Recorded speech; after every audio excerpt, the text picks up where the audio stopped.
I hope you guys all enjoyed that. Uh, Again, I watched it twice now today, and I still really loved it. Anyway, we're getting ready to introduce our guests. You guys know A Martínez, I hope, from our weekday morning show, Take Two. Again, feel free tonight to tweet at Take Two, at A Martínez LA, and to use the hashtag PrimetimeDiversity. So without further ado, the panel and A.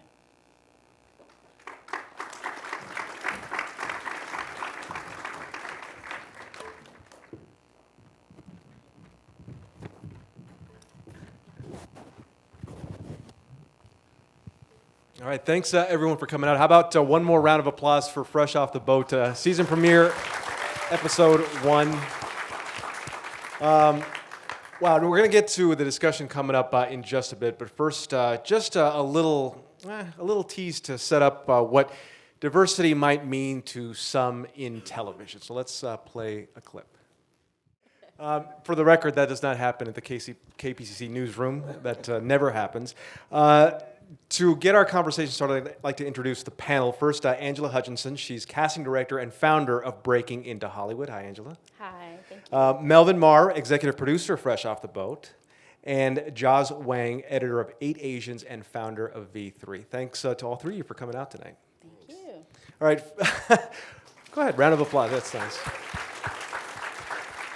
First off, I don't know necessarily if that's the way a lot of people see diversity. It's kind of a characterization there. But when it comes to diversity in television, it seems like television right now seems to be forging that trail a little bit better than maybe movies are. But since we are kind of focusing on TV a little bit, Angela, I'd like to start with you and just give me a sense of the TV programs of your youth. When you were growing up, what did you watch? What did you think maybe that you identified with? I think my favorite show of all time is The Cosby Show.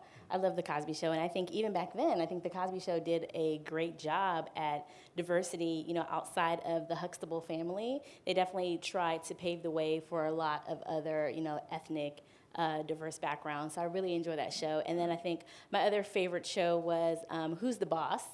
And I think I resonate with that show primarily because my name is Angela, and I guess the main character was Angela, and I actually ended up naming my daughter Alyssa after Alyssa Milano. No kidding. Yeah. Oh. But those are two of my favorite shows. Melvin, what about you? I used to watch everything. I grew up not too far from here and would race home after school, rush through homework, and just watch. There was like a KTLA, KTTV sort of syndication 2 hours after DuckTales, and it was... I think it was like Different Strokes, and then it was Growing Pains, and then Family Ties. All those, The Cosby Show I loved. I would watch TGIF as a kid too, and it's everything. I've seen every episode probably of every family sitcom from the 70s, 80s, and 90s. Joz, what about you?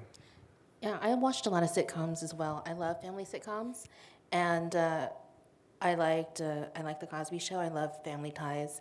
I like the family shows a lot. I liked Punky Brewster, tell you my age, Silver Spoons, and also, and not a sitcom, but I really, really loved The Wonder Years. That was one of my favorite shows of all time. Now, Melvin, all the shows that were mentioned just now, I don't remember if my memory could be fading, but Asian characters on any of those shows. Rosalind Chow was on Different Strokes. Okay. She played Arnold's teacher. Wow. That's awesome that you remember that. Yeah. Wow. But when it comes to seeing Asian characters, I mean, how did you first manage to make this pitch, considering that Asian characters, even in 2015, aren't really that prevalent in TV or movies? Yeah, it started, I've been working in this business probably for 15 to 17 years, and I've always sort of harbored the thought of, having an Asian family on TV would be really cool. And it was one of those, normal sort of TV development seasons where you go off and you sell a bunch of pitches and you set up things. And Johnny Davis, who runs 20th Century Fox, said to me, "So you want to, do another one this year?" I said, "We did one. It's a put pilot. It's gonna be great." "What do you mean you want me to do a different one, another one?" He said, "Just anything you want." I said, "You just make me do more work, basically, right? No raise or anything." And I just sort of said to him, "What do you think about putting an Asian family on TV?" Thinking he was going to say, or waver on it. But he was completely into it. from the very beginning. He just was like, yeah, go for it. I don't think he like thought much past beyond like, oh great, I'm gonna get him to do something else. And he said yes, and I sort of had to figure it out then. Did you know what you wanted to do with it? I abstractly. I knew that like I wanted to do something centered around an Asian family. I knew that, you know, stories from my youth and the way my sort of family was, I wanted to sort of, you know, put on television somehow. And I started looking for anything, meeting with writers, and then I came across Eddie's book, and it just sort of all came together. Now, did you think you have to push some boundaries when you were making the show? Oh yeah, I mean the whole thing was like, you know, I met Nashka Khan, who we were neighbors. She was doing a bitch apartment 23 upstairs, and I was on New Girl at the time. And I met her at a panel similar to this, and you know, I thought she was awesome, and we started talking about like doing something together. And for both of us, it was a second position project, and we thought, if we're gonna do this, we love it. And if we're going to do it, we're going to do it our way and just swing for the fences. And they'll probably say no. They probably won't pick it up. It'll just be whatever it is. And that's fine.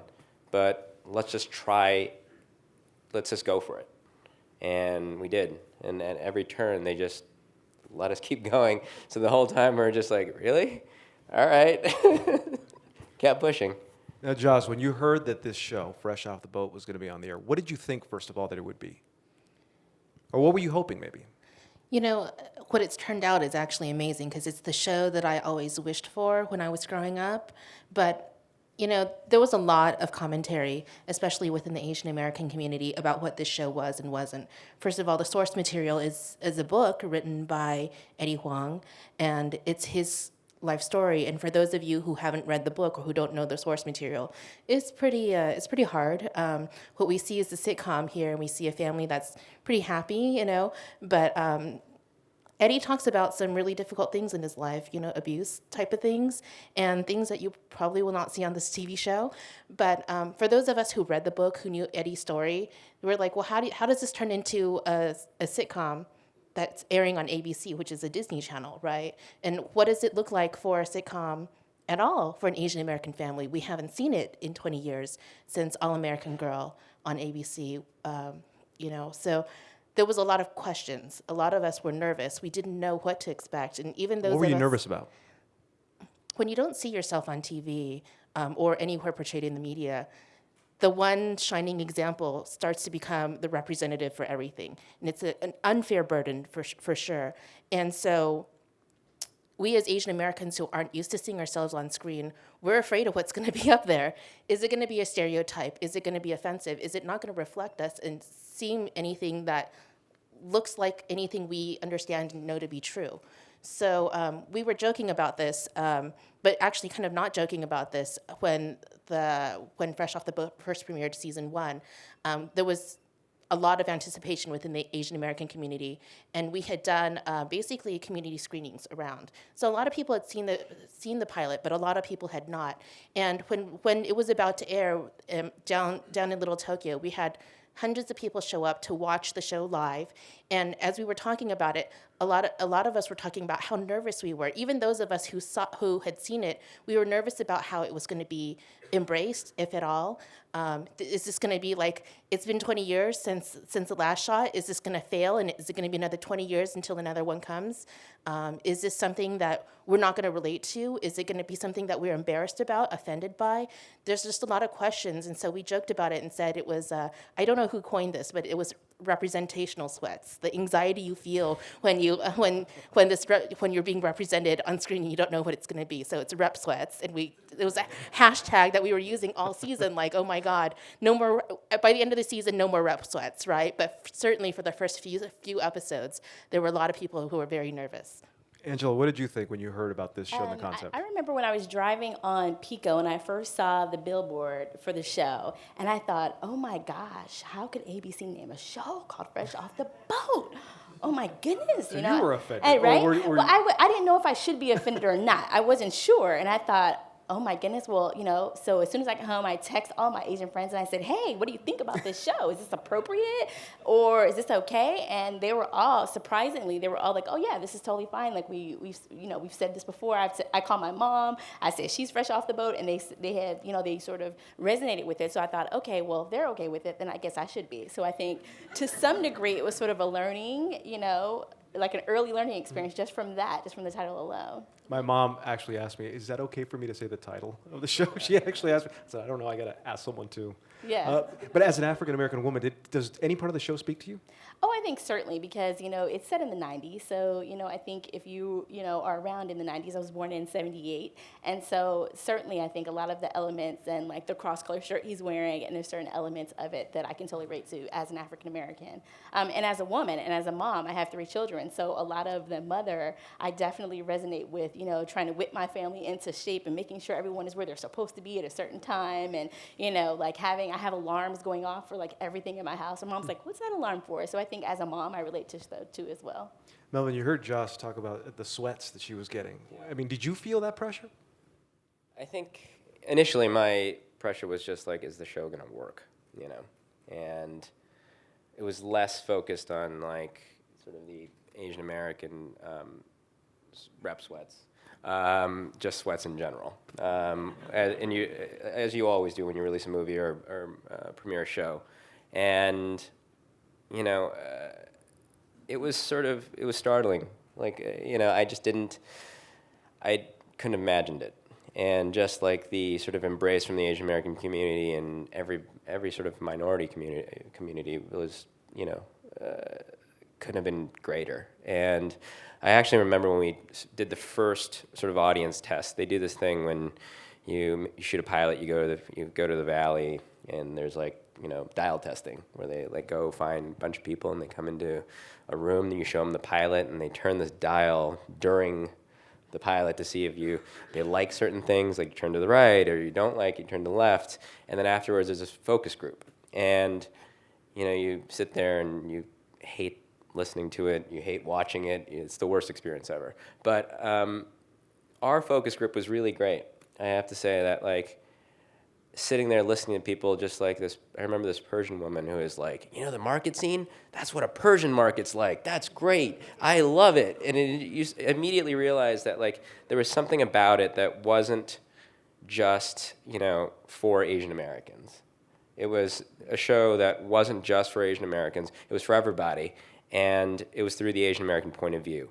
And sort of set the tone for us making the series, which was like find the thread that everybody can relate to.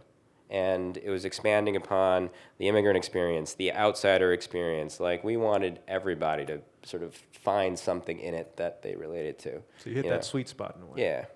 And it was, even if you're like a little white kid who just felt like you're not part of the group, that's the ultimate thing that we wanted to sort of capture. Joss, how quickly did the sweats go away? Well, for me, I was lucky, and I got to see the pilot months and months and months before it actually aired. And you were there at that screening, and I actually tell this story. I watched it, I enjoyed it, I loved it. I was very pleasantly surprised, the original pilot. And then it was a screening that was at ABC, and it was really for community members, primarily Asian American community folks. And a lot of folks who have been for decades, you remember, a lot of folks who were for decades working on diversity issues on network TV specifically. So I was in the audience, and I felt very honored to be there. And I remember we were just doing Q&A, and there was an opportunity for us to raise our hands and basically give feedback. And I started to raise my hand and say, there's a scene it's a pivotal scene in the original pilot, the cafeteria scene for those of you who've seen it. And I was saying, that happened to my brother, that happened to me. And as I started to talk about it, I suddenly had this realization that I had just seen a story from my life on the big screen. This is gonna be on TV. And I just had a moment, and I almost cried, and people were like, "Oh my gosh, what's wrong with her?" But I mean, I really had that moment, and I think other people too, because you've been to other screenings where that pilot was being shown, around the country, and I wasn't the only one who had that kind of experience. Angela, when it comes to diversity in television, it kind of starts with casting. You're a casting director. How do you go about, number one, casting something? I mean, I'm ashamed to admit that I live in Hollywood. I've lived here my whole life, and I have no idea about what a casting director does. Right. Well, that's not too surprising. But well, I think from a diversity standpoint, I think as a casting director, you really have to sort of balance making sure that you want to be inclusive of everyone and making sure that different ethnicities and different cultures and people from different walks of life get an opportunity to be on screen if they're the best talent. But I think it's sort of a balance in making sure that it's true to the story and true to the characters and the environment of the setting of the show. Because it definitely, like, for example, I mean, in Fresh Off the Boat, if they had an adopted, son from Africa or something, right? I mean, the show might still be great, but it might change the dynamics of, like, the true authenticity to the show. So I think when you're casting, you really have to sort of balance, both worlds and making sure that it's true to the story and that you're not just, giving a role to an African American or Asian just because, and that you really feel that they are the most talented person for this particular role, and that it's going to really enhance the overall story and the vision of the creator. How do you go about doing it? You just look at headshots? Is that simple? Well, there's what you call the breakdowns, and so basically it starts from the executives decide what all the roles are, and they put them out what they call the breakdowns, and they literally list like every single role outside of the main roles, or if they're casting the pilot, they would be listing like the main roles, and then agents. I used to work as an agent prior to working into casting, and so then agents go on the breakdowns every morning. Early, and they just submit their actors for various roles. And sometimes they specify certain ethnicities. They might say open ethnicity, or they might specify certain ethnicities that they're looking for. And then it's a matter of submitting your talent. Hopefully your talent gets called. If they get called, they go in, they do a read. Hopefully they get a call back, and hopefully they book the gig. Okay. When it comes to just roles like, say, lawyer, doctor, police officer, prostitute, whatever, are things evening out in terms of people being cast in certain roles? I think to some degree they are. I mean, I think a network like ABC is working really hard to make sure that they have a diverse cast of actors. They have, like, ABC has a talent diversity program, which we were talking about a little bit earlier, and I think that's a great program where they really focus on finding, the gems of talent, who come from different walks of life. And so I think there's ABC, NBC, a lot of the different networks have diversity programs. And so I think they're working really hard to find diverse talent. And then they put them, into their different programs. I do think there's still work to be done, though. I think there's always, room for improvement. And I was just thinking about, sometimes in those casting breakdowns, they'll put open ethnicity, or they'll put, all ethnicities. And I think in some cases that's great, but in other cases, I sometimes, when I was an agent, would appreciate it if the networks would be a little bit more bolder, and if they were comfortable having an African American person for the role or having an Asian American person, like stating that, because when you have only so much time in the day and you're an agent and you see open ethnicity, you're kind of wondering, well, do they really want a white person and they're just kind of saying open ethnicity, or are they really open to an African American surgeon to play this role? And so you kind of balance, should you submit your talent or should you not? So I think that the networks, one of the things they could do a little bit better, I think they could all work on just being very bold. If they want something or they're open to it, like, go ahead, put it out there. Melvin, now, in front of the camera is one thing, behind the camera is another. When it comes to Fresh Off the Boat, do you know offhand the makeup, gender, ethnicity of the staff, the writers? I mean, we are very, Naj Khan and I are very, and starts from Naj, and we're very, we really put a lot into making sure our writers' room, and even the Below the Line crew, are pretty diverse. The writers' room is comprised, it's 50-50 male-female. I think we have 3 Asian American writers, 2 Indian American, 1 African American, 1 African British woman. It's pretty mixed, and I mean that's the whole idea for the show. I mean, we wanted to sort of be able to bring in people from different walks of life and different point of views, but find that common thing to make the show, which is the outsider. When was the moment that they've sort of felt like they didn't fit in? And it's paid off in spades, you know. Another thing I'm really proud of with Fresh Off the Boat is the female directing staff. It's 60% female for the first 13. And That's excellent. it's not, I mean, we sort of did it, it was merit-based, but it was like, I guess I know a lot of great female directors. I don't know.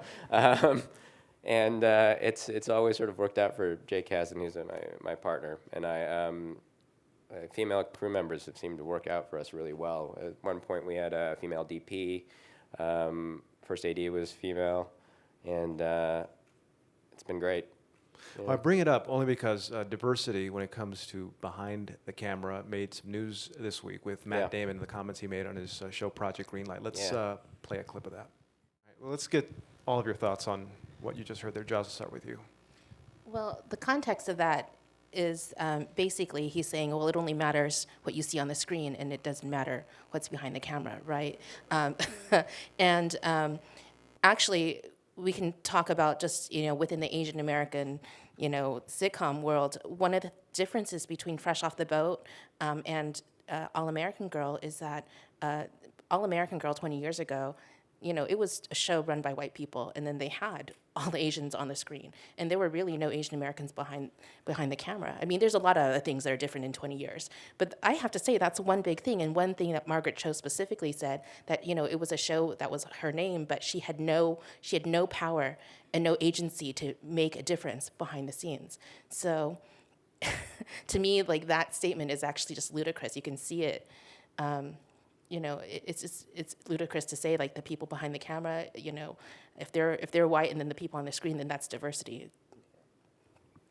I do think, though, I totally agree with that. I just think in addition to it, I think, in some regard, it can be more impactful to certain people to visually see somebody on screen looking like them than it is the actor, let's say, who's playing the role. So if I see an African American woman surgeon, my daughter sees that can be like, oh, I can do that too, possibly. She may not know, she may not resonate with knowing that actor is, Christian or Jewish or whatever the cultural background, or gay or transgender or whatever. So some things you won't necessarily know what that actor is. So from an acting standpoint, I can kind of see the comment. I don't know the whole context of what he was saying, but I can kind of see, in addition to that thought, that sometimes what you see can be more impactful than behind the camera. Certainly, we need more women who are directing and behind the camera, absolutely. But I can understand that, the character you're portraying is very, very powerful. Melvin? That was rough. Jason Bourne stepped in it. I tend to sort of disagree with him.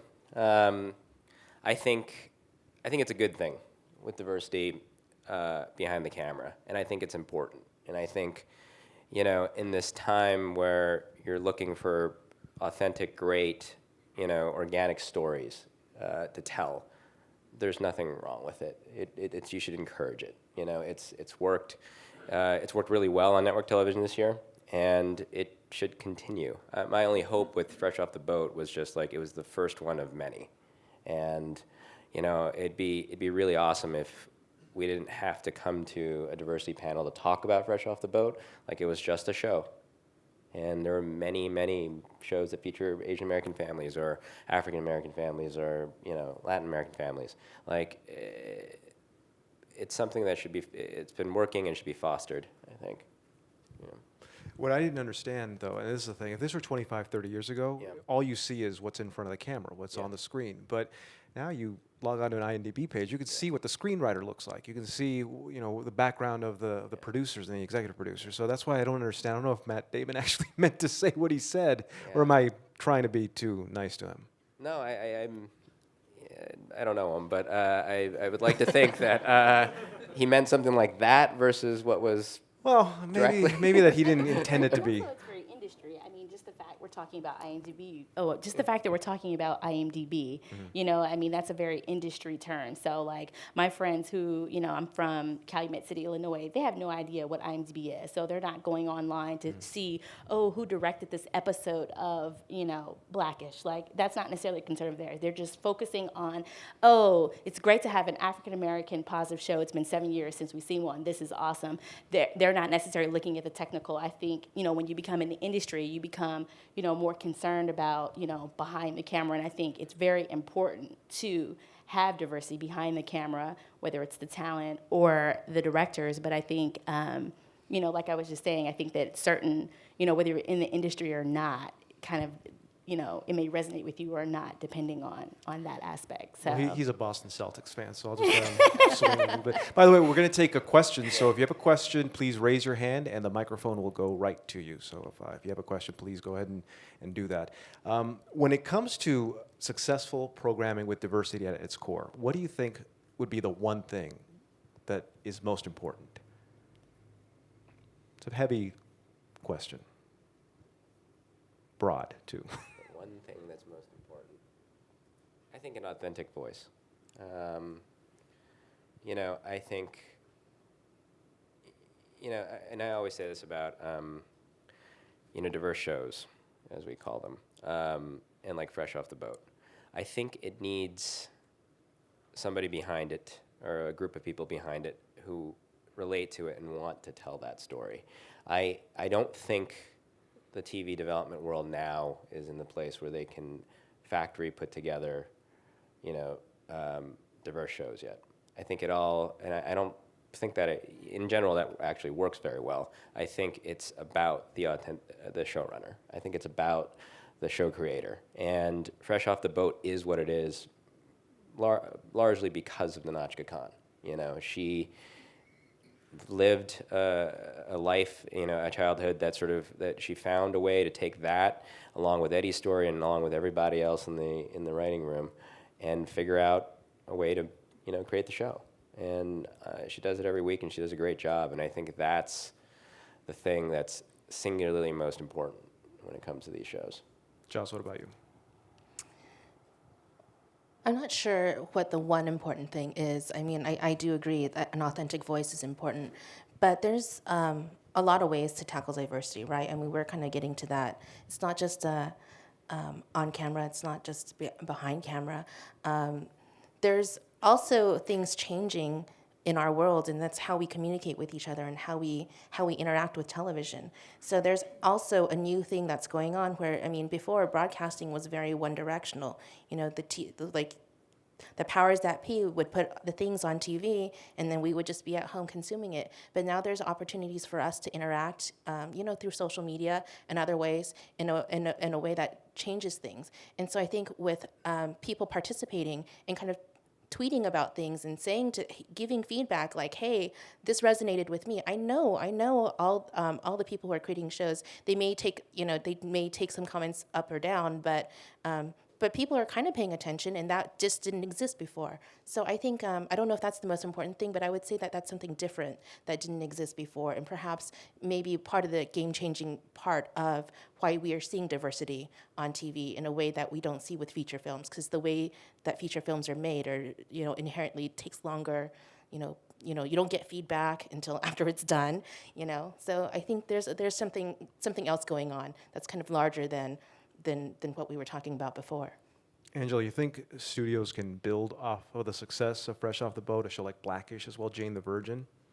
Oh, absolutely. I think one of the reasons why Fresh Off the Boat, is able to come, now may be because of, other shows prior to it that have had some success, and they say, okay, if this show can have success, with this type of cast, can this? And so I think, yeah, absolutely. I think that it will continue. I hope that it will continue to build. The only thing I get a little nervous by is when some of the networks, they put, like if there's two Asian shows that are existing, they put them on at the same time, and then we start splitting the audience. That's like a little bit annoying, and I think it sort of can affect the ratings, and then possibly maybe one show doesn't come back because they're like, oh, that show didn't do so well, but they put them at the same time as the other show.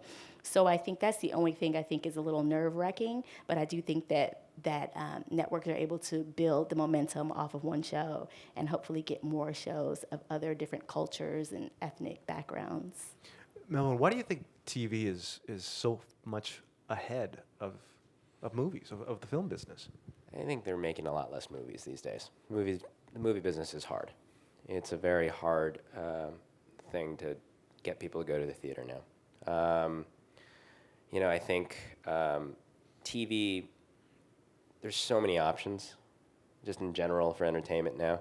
And I think network TV, in a way, it sort of worked in our advantage because you're looking for something constantly every year to like break through the clutter of everything. And, this year it happened to be this. These are the shows that broke through. Empire, Blackish, Fresh Off the Boat. They all sort of resonated with like demographics that were both growing in sort of market share and, it got attention. People started watching them, and I think it's pretty awesome. Well, you look at the last 5 weeks, I think, of the box office, and it's 3 African-American films, Straight Outta Compton, The War Room, and The Perfect Guy. Yeah. All 3 at the top of the box office. So it is possible, Yeah. at least it seems. Yeah. Jaws, going forward, the future of shows like Fresh Off the Boat, Blackish, you think we're going to see more of that on television, or are we kind of at a cap right now? Can America handle more? Americans can certainly handle more. I mean, there's definitely more, there's room for more than one Asian American family TV sitcom. In fact, we're going to see it in a couple of weeks. Fresh Off the Boat, the episode that we just watched, is premiering next Tuesday on ABC. But the Friday after that, on October 2nd, we're going to see Dr. Ken, which is, guess what? Another Asian American family sitcom. Now, for those of you who are interested, it is not the same kind of show as Fresh Off the Boat, and that's a great thing because we don't need them to all be the same. And it's funny because I think invariably these two shows are going to get compared to each other because they're kind of in that same category. But if you watch it and you see the tone of it, Fresh Off the Boat is a single camera show. Dr. Ken is multi-camera. It changes the tone of the show completely, and it's just a really different. It's a different experience, and it's really exciting because we went 20 years without seeing another Asian American family sitcom even be talked about, and now we have 2 in basically 1 year. So it's extremely exciting, and I think what we're seeing is like the doors opening. I don't know how many we can sustain, but it's great to see that there's multiple that we can have multiple depictions of an Asian American family. That's not just the one representing us all. I think it's the changing face of the country, really. I think, it makes me sort of remember when I had this sort of crazy idea at the time of an Asian family show. I remember sort of looking around trying to figure out, before I pitch it, I'm going to have some sort of argument, right? And I remember thinking, well, what are the numbers for this? And I came across like a Nielsen report, and I remember reading the stat was amongst families in America, the sort of ratio or number of $100,000 families is 30% greater amongst Asian Americans. And I remember thinking to myself, I'm going to take that stat, I'm going to use that. And I didn't have to, but it was ready with it, And I think that's just it. The market's changing, and companies, networks, movie studios, they have to adjust. You can't deny it. Number 1 movie is Perfect Guy. It's 3 African American actors. At no point did you look at Perfect Guy and think oh, that's gonna it's gonna be a blockbuster. You're it's gonna be a great movie by 3 great actors, and it worked. It's awesome. You think there'll come a time though when we don't make that a point in the newscast? Hey, by the way. I mean, that's the goal, right? Yeah. I mean, it's not a novelty anymore.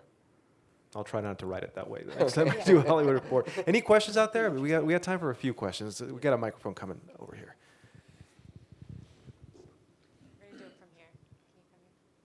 Oh, can you do it from here. go to the middle there? Yeah, you can be front and center. And you get a light, too. Yeah, I got you on the Look at that. spotlight there. Okay.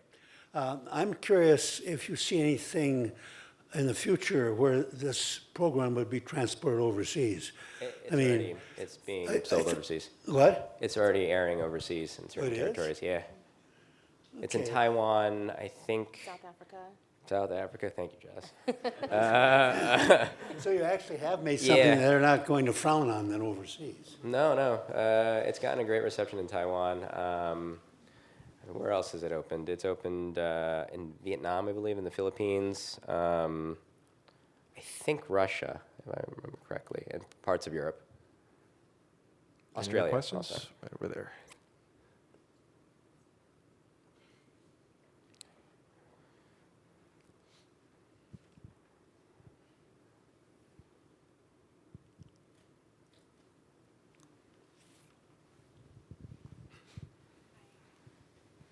Hi. Do you think that there's a cap on, I guess, a portion of the pie that's going to be for diversity? Because, I mean, you guys mentioned Blackish, and you mentioned Fresh Off the Boat, but there was no mention of Crisela, which was set for Friday night, which is like TV death, right? And it was canceled. Do you think that there's kind of a piece of the pie that all minorities are fighting for? So maybe a smaller slice of the overall TV pie that minorities are fighting for. I mean, Is that what you're asking, more or less? Okay. I hope that's not the case. But if you look at sort of the ABC lineup, it's pretty diverse. That's their thing when it comes to their comedies. You know, I don't know what the decision was with Cristela. I didn't work on it, but you know, you're hoping that it sort of opens it up. You know, I'd like to believe there isn't just like a small sliver that we're all fighting for. You know, in my experience with the network, they've been 110% supportive of our show, and I know they've the other diverse shows on their network, they've tried their best to sort of support them. You know, we commonly say that, like, you know, ABC just really, you know, backed us at every turn. Like, I mean, we turned in a pilot script that said that I really wanted to tackle the word chink, you know, and I thought for sure no one was going to let us do that, but Paul Lee, who's not Chinese or Korean, was like, yeah, let's do it, you know. I was going to say that there's just what we're fighting for is just airtime, and that's all shows, not just the diverse shows, right? So, you know, remember there were certain years where there were shows like Ugly Betty, George Lopez. There were other shows, and so hopefully, you know, we can all see everybody on at the same time. But it's a matter of time slot, in my opinion. So. Hi, thank you guys for being here, and I want to say I had rep sweats also. And also what I wanted to ask is, why didn't you guys cast a female child? Because I can definitely say that the experience being an Asian American female is very different from being an Asian anything male. So just wondering. Well, I mean, we based it on, and it was inspired by Eddie Wong's book, which was Three Boys.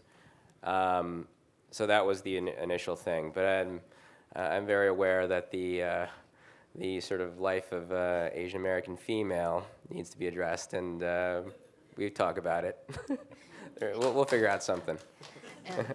And I don't want to keep mentioning, but Dr. Ken, just so you know, that show has an Asian American teenage girl as one of the family, one of the characters in the family. Currently, the only Asian American, you know, young woman on TV. We've got a lot of boys. Yeah. We joke that like the three boys here in this show, and then there's Albert Tsai, who's playing the son in Dr. Ken. Yeah. We joke that they're like the little Asian American Rat Pack, and you know. Any more questions? Couple more? Right. Go ahead. Go ahead and line up behind her. Just you can be ready. Hi everyone. Forgive me if you may have talked about this earlier, but before ABC, did you shop anywhere else? Yeah, we did. And so I kind of want to know the history. I'm little curious about that. We went to all the networks. I have a deal at. Oh, I had a deal at 20th Century Fox TV, and we went to Fox, FBC, we went to ABC, NBC, and CBS. They all wanted it. It just ended up at ABC. Yeah. What was sexy about ABC that you decided to go with them? The money. I mean, ABC's really sexy. I just want to go on record in saying that. Super sexy. And I just liked what they had to say. I mean, us as a group, and not just me. It was Nanashka Khan and my partner Jake Kasdan. We liked their vision for it, and commonly that's what you do. And sometimes when you go and sell TV shows and you set them up at networks, it's kind of a gamble. Sometimes you think like, oh, this is going to be the great place for it. And it's not, And I've done it where I set it up at a certain place and then didn't work out, and I've taken it out and taken it to some other place to redo it. So, but it worked. We got lucky. Hey, this is a question for Joe's and maybe Angela. What do you think it's going to take to really organize like an Asian audience to be more cohesive? I think about, because you write a blog, I think about the #1 movie now. It's all African American leads, but that's like a genre film that you can definitely make money. You can go to a Screen Jump and we're going to make an African American film, but if you make a Chinese film or an Asian film, it's got to be like Jackie Chan. So what's it going to take to make the audience more cohesive? What do you think? That's a tough question because, there's a larger question of what's it going to take to make the Asian American community more cohesive, right? For those of you who aren't in the Asian American community, we're not all the same. We're pretty diverse, and there's quite a lot of difference between us. And I think as a community, we're lumped together more from the outside, but from internally, there are times when we don't agree. Yeah. A lot of people actually did not like Fresh Off the Boat who are Asian American. It's not completely embraced by a lot of folks just because maybe they didn't like the humor or whatever. Some people didn't like the title. So we're not all the same in the first place. So that's kind of a larger question. What's it going to take? I don't know from an audience perspective. I will say from a community perspective, and this is a fear of mine, so I'll just put it out there, but I've always said that the thing that makes people come together in these kinds of things is like something horrible or tragic. I do not want something horrible or tragic to happen, but maybe it's like somebody like Matt Damon saying something extremely offensive and people going, gotta get together and like fight that.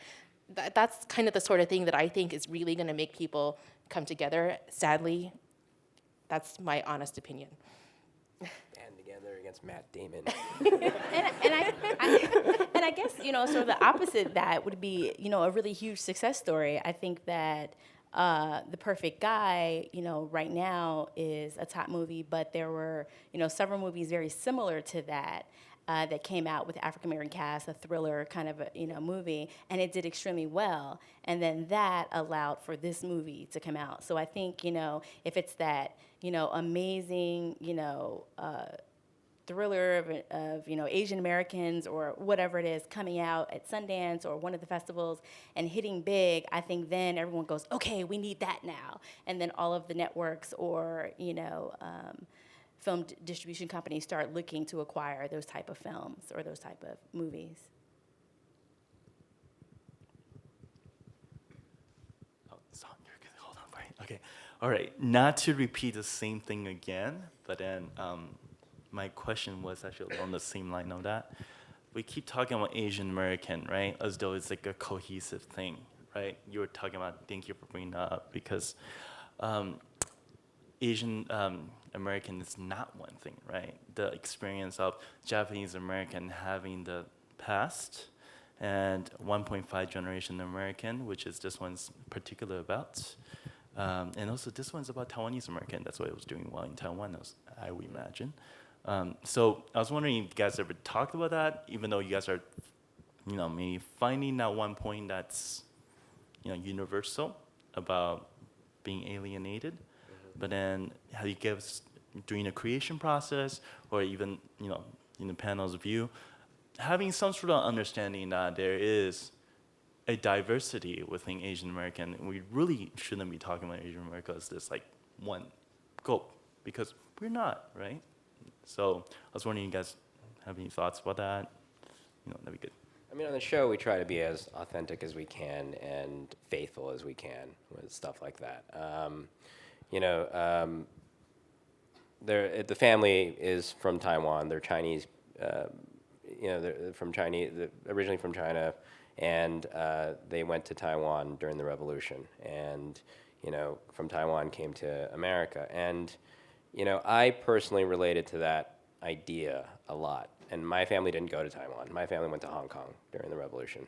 And, for me, like just being able to make this show and tell this story was, cathartic in a really cool way. It's like, and taking that and opening it up to everybody else and finding sort of that common ground was the goal. And we try as much as possible to be authentic to the characters and who they are. But, you're making a show for everybody. And you want as much as possible for people to see something that they relate to as well. So it's a tricky thing, and it's a needle that we thread every day. And sometimes we'll mess up, but most times we try our best to do that. It's very important, and just we want to be respectful. All right, one more question. Actually, two more. I hope you'll forgive me if this has been asked before, if you're tired of this or whatever.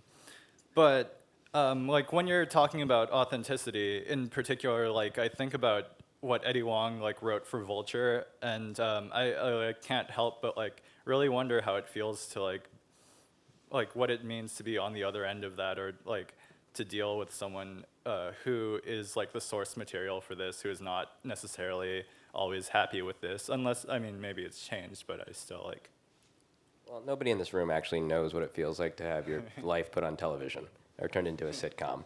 And Eddie's a dear friend, and I know it's very complicated for him, and the thing is, when you make a television show, it becomes that, It's a different medium, it's a different form, and it's not a biopic, it's not a documentary. It's inspired by a portion of his life. And, the great thing is we've all sort of rallied around it, and we've had things that inspired in us to put into it, it's kind of great. One of the new writers that we brought on this year, this guy named Sheng Wang. I don't know if you guys know who he is. He's a Taiwanese stand-up comic from Houston. I didn't even know they had those, but I met this kid, and Nanachka and I sat with him, and he had never written a script. He was a stand-up, and he was doing the circuit in New York, and he was just telling us stories about growing up in Houston, being the only Taiwanese kid around, and we're yeah, you got to come and do this. And he moved across the country and joined our staff this summer. And he's writing his first episode of network television. He's never done it before. He's going to do the Chinese New Year episode. I couldn't be prouder of the guy. It's crazy, right? He's doing it. And on top of that, there's going to be an episode about Chinese New Year on ABC. I can't wait. Yeah.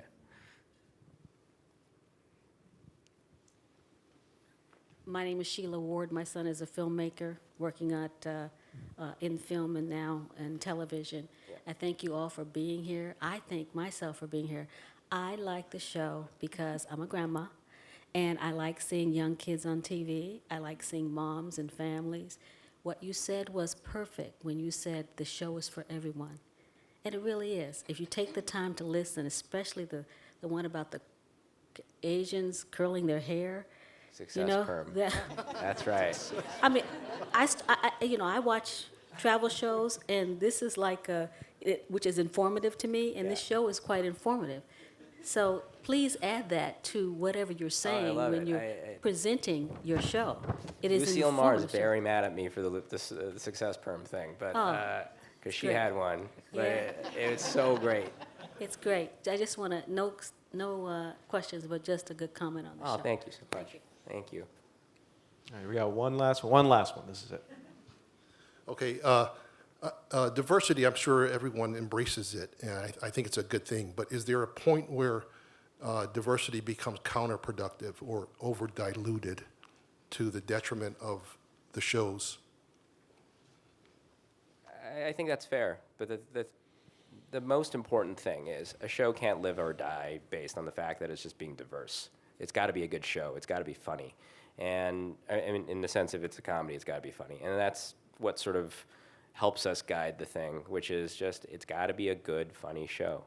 And you can't expect people just to tune in because they have to, because they feel the sort of obligation to, because, you know, it's a Chinese show and they're Chinese, you know? And you have to, that's your guiding principle. Make a good show, and sometimes people won't like it, and that's their right, and awesome, you know? But it's not just about diversity. It's part of it, but. Just staying, like we talked Yeah. about earlier, staying authentic to the story, Yeah. you know, of whatever it is, whatever the vision is of the showrunner or of the producing team. So I think as long as you do that, then diversity can complement the overall show, but I don't think you should ever just try to make something diverse just for the sake of it. And there's not necessarily a true meaning behind that, so. I mean, the question is, can something be too diverse? Well, probably, but we're not there yet, so bring it. Yeah, we're so far. We're so far. We are very far, from I it think. being too diverse that, yeah. All right, well, thanks to everyone for coming out, and thanks for staying up late-ish.